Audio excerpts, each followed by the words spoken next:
Hello, xin chào anh chị em. Thì ngày hôm nay chúng ta cùng nhau tìm hiểu cách mà giúp cho hồ cá koi của anh chị em trong hơn và sạch hơn. Quá trình xử lý chất thải của hồ diễn ra tốt hơn. Và điều đặc biệt nhất là rất nhiều anh chị em quan tâm đó là làm như thế nào cho hồ cá trong vắt như La Vi. Ngoài ra cách sử dụng cái thuốc phòng bệnh khi chuyển mùa và cách xử lý hồ có rêu đen hay là rêu tảo hại cũng có rất nhiều anh chị em quan tâm. Vậy hôm nay chúng ta cùng tìm hiểu nhé. Thì đầu tiên thì là một số cái cách sử dụng vi sinh anh chị em chú ý. Vì có anh chị em chia sẻ rằng là hàng nước và bột cái nào thì tốt hơn, tức là vi sinh nước và vi sinh bột thì cái nào tốt hơn. Vậy anh chị em khi sử dụng vi sinh cần chú ý những cái điểm sau. Một là với hồ koi mới khởi tạo nên dùng vi sinh nước hoặc là vi sinh Bingo để có ngay những cái vi sinh sống trực tiếp phát triển trong cái hệ lọc, luôn được giúp nước xử lý tối đa. Với Bingo thì cách dùng là 2 gam cho 10 khối, hòa tan vào chậu nước, sục oxy 1 đến 2 tiếng, tạt vô hồ, hiệu quả đem lại rất là cao. Với hồ sau khi đánh khử khuẩn và trị bệnh cho cá thì vi sinh vật và hệ sinh thái trong hồ đều bị diệt trừ hoàn toàn. Nên muốn khởi tạo lại hồ có hiệu quả cao thì anh chị em cũng nên dùng vi sinh nước hoặc là Bingo. Với việc định kỳ thay nước và vệ sinh hệ lọc thì anh chị em có thể lựa chọn một số loại vi sinh dạng bột và có công dụng trộn với cám cho cá ăn để giúp hệ tiêu hóa của cá tốt hơn. Vi sinh bột cần một khoảng thời gian là 24 đến 48 tiếng để nở ra, nhưng ưu điểm là mật độ vi sinh sẽ dày và hiệu quả gấp nhiều lần vi sinh nước. Ngoài ra thì cũng chú ý đến việc khi châm vi sinh anh chị em nên tắt đèn UV từ 1 đến 2 ngày để vi sinh ổn định, tránh bật đèn UV khi đánh vi sinh sẽ làm chết vi sinh anh chị em nhé. Có một số chú ý nữa là nhiều nơi nguồn nước có độ pH nó cao hoặc là chứa nhiều tạp chất và kim loại, nước cứng khiến hệ sinh thái không phát triển hoặc chậm phát triển thì anh chị em nên dùng kèm theo cái để tốc giúp nước nó mềm hơn, xử lý nước và những cái kim loại chất độc giúp hệ vi sinh thuận lợi phát triển, tránh xốc nước cho cá. Nên mua những cái loại vi sinh uy tín có nguồn gốc xuất xứ, vì trong dây chuyền sản xuất của họ đã loại bỏ những cái vi khuẩn có hại rồi, để vi sinh được sử dụng đem lại hiệu quả cao nhất cho hồ mà không mang theo mầm bệnh nào khác anh chị em nhé. Tránh mua vi sinh tự chế thì cái đấy thì không đảm bảo được. Với vi sinh thì Long chia sẻ anh chị em nên dùng Bingo, vì đây là loại vi sinh vừa tiết kiệm chi phí vừa đem lại cái hiệu quả cao cho chất lượng nước của hồ koi. Với kinh nghiệm sử dụng thì anh chị em chỉ dùng 2 gam cho 10 khối nước để sục trong xô chậu.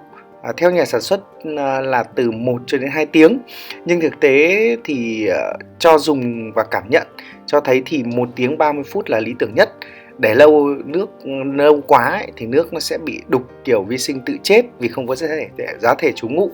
Nên anh chị em cũng chú ý về thời gian sục oxy trước khi tạt vô hồ nhé. Ngoài ra thì khi bóc cái vi sinh Bingo này thì có những cái hạt cứng thì anh chị em yên tâm, đó là cái người ta gọi là giá thể cấy sẵn cùng vi sinh. Thì nên anh chị em không cần lo lắng là có phải là vi sinh nó có bị hỏng không. Tiếp theo là chúng ta cùng bàn về vấn đề hồ bị tảo đen chứ không phải là rêu xanh cho mấy em cạp anh chị em nhé.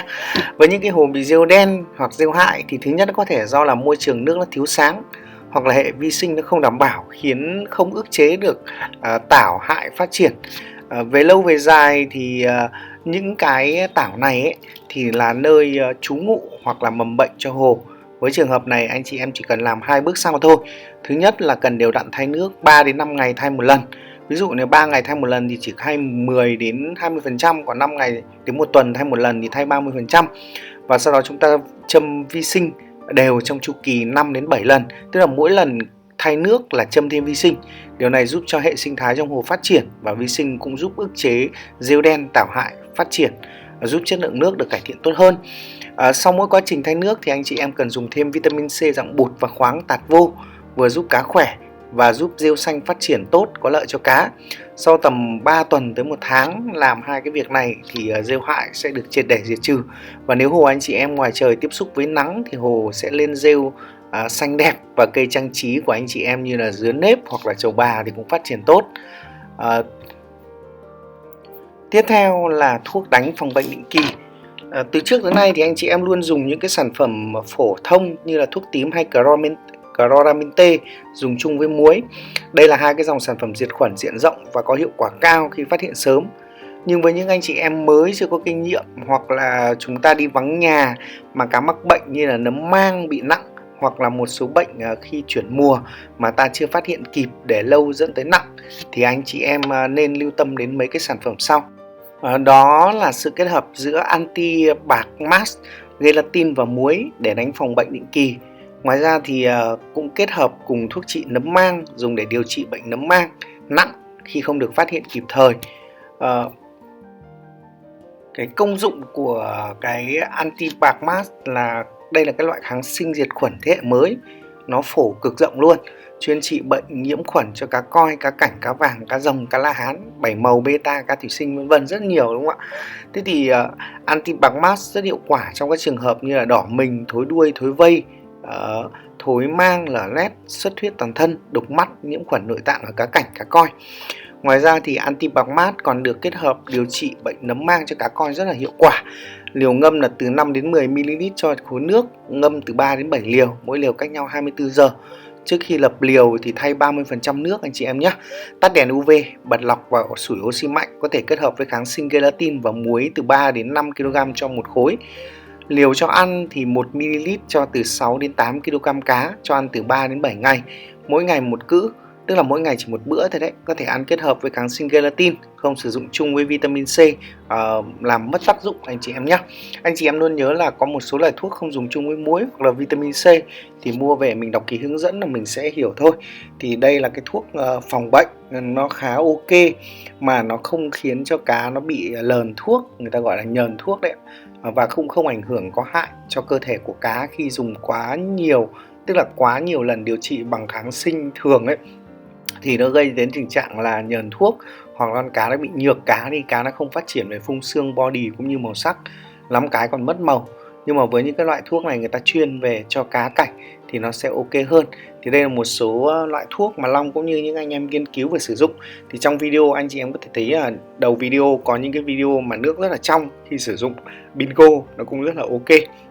Đó, thì rất là cảm ơn anh chị em đã theo dõi video. Có vấn đề thắc mắc anh chị em có thể inbox để chúng ta trao đổi thêm với nhau nhé. Xin chào và hẹn lại anh chị em ở những video lần sau.